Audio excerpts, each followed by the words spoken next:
school 8mm movie projector. You want to come around here a little bit, catch this side. We basically, if you guys have ever at least done a 35mm camera, you can see here that you go up and over.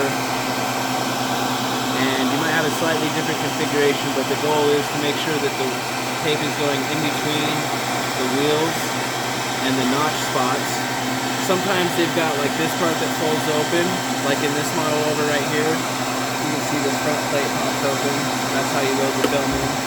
But this one actually has a pull tab. And so I actually got to hold that tab up and then slip the film in there. And I want to keep it kind of loose at the top and kind of loose at the bottom.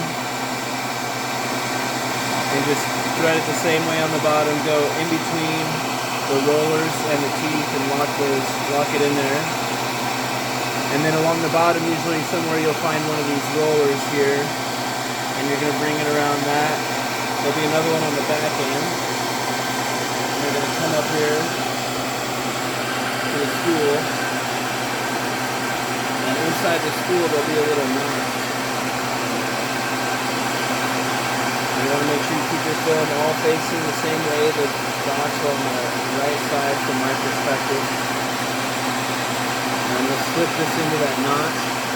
Kind of hold it there with my finger. Get it going. So it kind of holds itself. Tighten it up. And then I'll just keep it kind of snug there. And you'll go ahead and twist, usually it's a twist knob, and you'll just go ahead and twist that and get it started.